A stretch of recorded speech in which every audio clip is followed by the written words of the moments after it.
আপনার মাথার মধ্যে আপনি কি জানেন যে প্রত্যেক মুহূর্তে ঢেউ চলতেছে? আমি যদি এখন মেশিন লাগাই, প্রত্যেকের মাথার মধ্যে ঢেউ সংখ্যা আমরা গুনতে পাবো।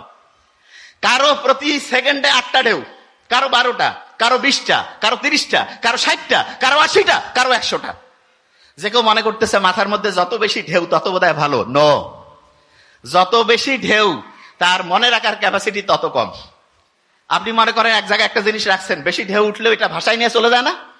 মাথার মধ্যে যদি বেশি ঢেউ উঠে, জলোচ্ছ্বাসের মতো শুরু হয়, তখন জলোচ্ছ্বাস যেমন একটা এলাকার সবকিছু উড়ায় ধুরায় সামনে নিয়ে যায়, মাথার মধ্যে যখন ঢেউ চলতে থাকে খুব দ্রুততার সাথে, তখন একটা তথ্য রাখার পরও সেটা ওইখানে থাকে না, ভাষায় নিয়ে চলে যায়। অনেকে কয় না পরি খেয়াল থাকে না, পরি ভুলে যায়, তার মানে তার মাথার মধ্যে জলোচ্ছ্বাস চলতেছে।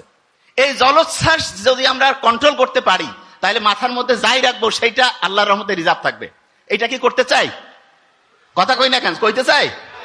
আচ্ছা, তাহলে বুদ্ধিটা কি? খুব সহজ একটা বুদ্ধি আছে।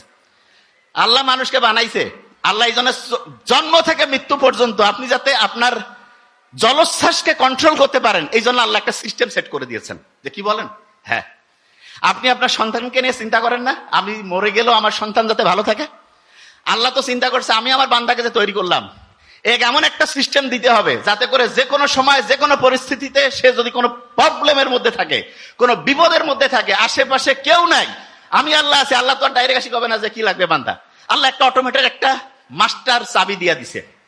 ওই চাবিটা এত পাওয়ারফুল, যে কোনো বিপদে আপনি একবার চাবিটা খুললেই আপনার বিপদ থেকে মুক্তি। যে ভাই কি বলতেছেন? হ্যাঁ, মাথার মধ্যে জলোচ্ছ্বাস শুরু হয়েছে, চাবিটা এবার খুলবো, খুব সহজ। আচ্ছা, একটা জীবিত লোক, একটা লোক জীবিত, সে মেডিকেলের বেডের মধ্যে আছে, কথা বলতে পারে না, দেখতে পারে না, শুনতে পারে না, কিন্তু তার একটা জিনিস চলমান আছে, সেটার নাম কি? কি নাম? নিঃশ্বাস, শ্বাস প্রশ্বাস চলতেছে না? এরকম কোন লোক আছে নাকি যে ভাই শ্বাস প্রশ্বাস বন্ধ হয়ে গেছে, লোকটা জীবিত আছে নাকি? কেউ আছে? হ্যাঁ, এরকম কেউ আছে? নোবডি। তার মানে জীবনে যতজন আমরা বেঁচে আছি প্রত্যেকের শ্বাস প্রশ্বাস আছে না নাই? এই শ্বাস প্রশ্বাসের যে কন্ট্রোল, এইটা আল্লাহ আমাদের হাতে দিয়েছে। একটু করি তো আমরা, বুক ভরে শ্বাস নেই,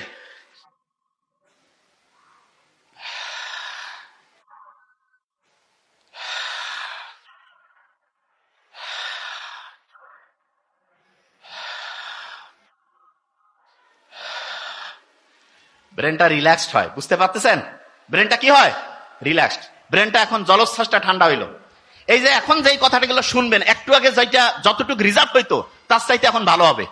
বলতেছেন সত্যি? হ্যাঁ। অনেকের আছে না ঘুম আসে না? ঘুম আসে না অনেকের, খুব মেজাজটা গরম হয়ে গেছে, দেখা যাচ্ছে যে কোনো কিছু ভালো লাগতেছে না। কেউ একটা খারাপ কথা বলছে, মনটা একটু কষ্ট পাইলো। কেউ একটা জিনিস নিয়ে অপমান করছে, মনটা একটু কষ্ট হইলো। কোন একটা জিনিস নিয়ে মনটা খারাপ, ঘুম ধরে না, একে দুশ্চিন্তা বারবার আসতেছে। যত রকমের নেগেটিভ জিনিস আছে, যত রকমের, সমস্ত নেগেটিভ জিনিস থেকে বাঁচার জন্য ইনস্ট্যান্ট একটা অস্ত্র আল্লাহ আপনার হাতে দিয়ে রাখছেন। সেটা কি? বুক ভরে শ্বাস নেওয়া, শ্বাস ছাড়া, বুক ভরে শ্বাস নেওয়া, শ্বাস ছাড়া, বুক ভরে শ্বাস নেওয়া, শ্বাস ছাড়া।